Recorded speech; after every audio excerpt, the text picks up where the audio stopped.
Hello and welcome, my connoisseurs of movies, TV shows, and literature.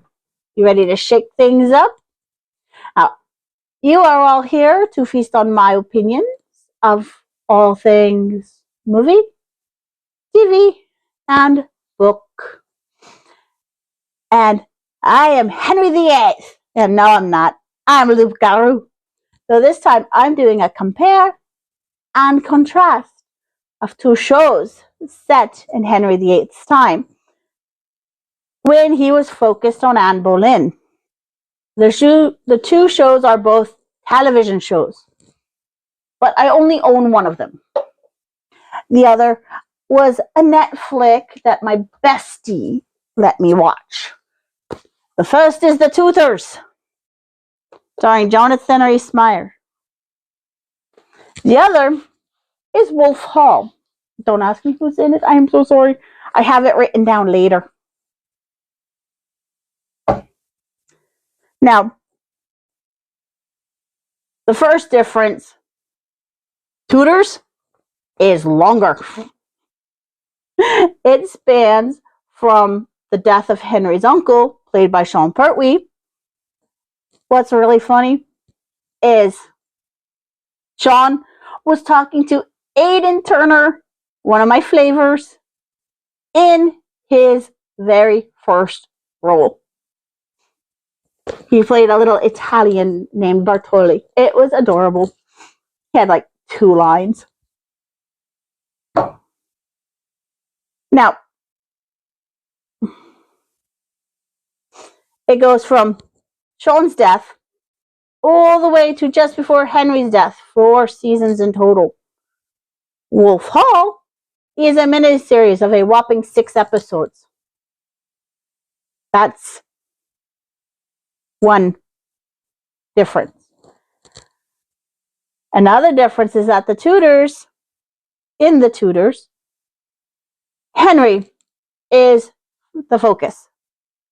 And he's masterfully played by Jonathan Rhys-Meyers, with Henry Cavill playing his best friend Charles Brandon, and Anne Boleyn playing Natalie Dormer.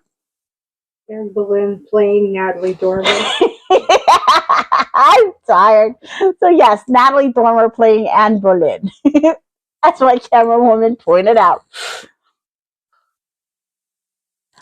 While Wolf Hall follows Thomas Cromwell, who was played by James Frain in The Tudors, but was portrayed by Mark Rylance in Wolf Hall. Damian Lewis was King Henry, and Claire Foy was Anne Boleyn. Then you had Richard Delaine, which is Charles Brandon.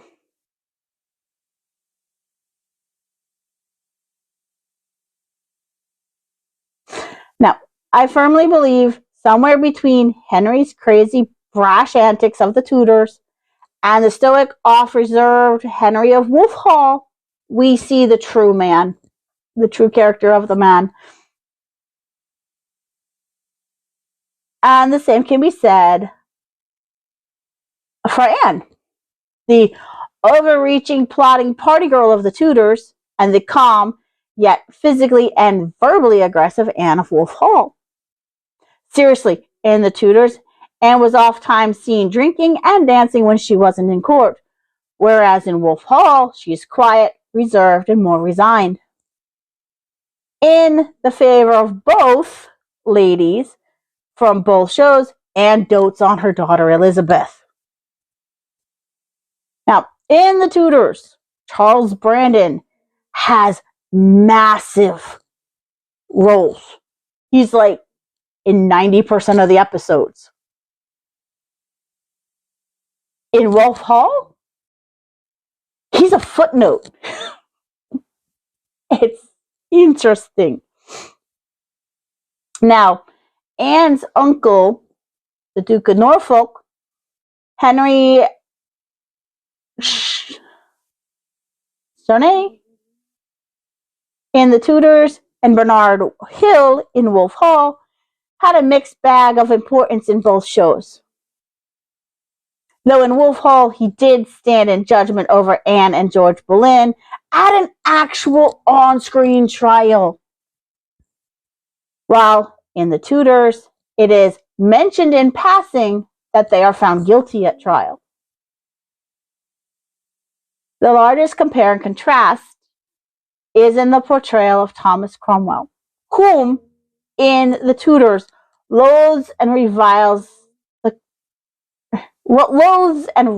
in Cardinal Wolsey's death, who plots and schemes to tear down every scrap of Catholicism without giving the people anything in return, and who horrifically tortures the bard Mark Smeaton into turning on Anne and the other men in her orbit. Though Briarton confessed of his own accord as part of a plot from the Pope to remove Anne as queen, which really had nothing to do with Thomas's interrogation techniques.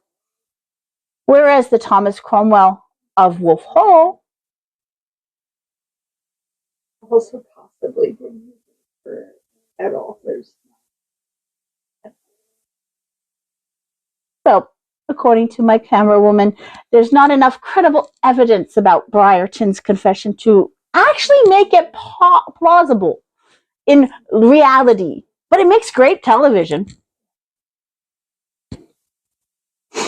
Now, the Thomas Cromwell of Wolf Hall was close to Wolsey and mourns him when he is killed. Doesn't speak openly about any religion, much less demand the churches get torn down. He is quiet, observant, patient, contemplative, and wise in that he sees that a babe in its crib or a babe in the womb cannot rule, so he needed Mary when her father was hurt. Heck, in Wolf Hall, he took an active part in reviving Henry when he was injured at the joust.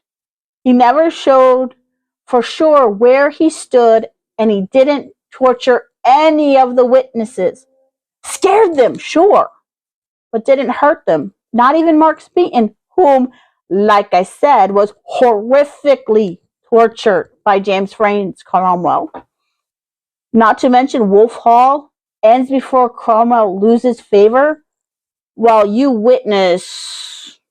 sort of witness James's torturous execution in the Tudors. Blech. Wolf Hall also implies that Cromwell was highly interested in the single, yuck, my far's getting in my mouth. Was interested in the single Jane Seymour and was sadly disappointed that Henry took a liking to her. Funny side notes, because Wolf Hall is Thomas Cromwell focused, you get to meet his son Gregory in 5 of the 6 episodes. The best part is that I mentioned this little fellow in another period piece. Gregory is played by Tom Holland. Yes, MCU Spider-Man plays Cromwell's only surviving child. Where in the Tudors, we met Gregory, played by Jack West, in passing in a single episode. The other is that in Wolf Hall, there really is no happy marriage for Mary Boleyn. She stays as her sister. Yeah, my tongue's covering my eye teeth. I can't see what I'm saying. Mary stays by Anne's side the whole time as a lady's maid, with no mention of a cousin Madge. While in the Tudors, Mary Boleyn escapes court and gets married to a man who loves her despite her past, and she is banished from court for being pregnant with her husband's child, and their cousin Madge acts as the lady's maid that Henry Norris was paying court to. Overall, the characters in Wolf Hall seem more mature and adult-like than they do in the Tudors. The Tudors is infinitely more interesting in the love lives of Henry, Charles, and the others, boasting several sex scenes for most of the first, second, and half of the third seasons, whereas Wolf Hall has no such scenes at all. It helps that Wolf Hall is a masterpiece of PBS, while Tudors was a Showtime production. Now, have you seen The Tudors and Wolf Hall? Have you only seen one of them? If you've seen them both, which one do you like better? If you've only seen one, will you watch the other? Now, these are my opinions. Feel free to disagree. Stop flashing me. My clothes are on. Hey, you're flashing me with the lights. That's probably worse than you taking your clothes off. Because at least you don't burn my retinas. All right, finish. But, as I said, these are my opinions. Feel free to disagree. Kindness is the key to understanding. So be kind to me. Be kind to each other in the comments. Rescue the like button from zombies. And tend to the subscribe button's injuries. And then ring the bell to draw all the zombies to the bell as you run safely in the opposite direction. And I'll see you in the next one. Bye!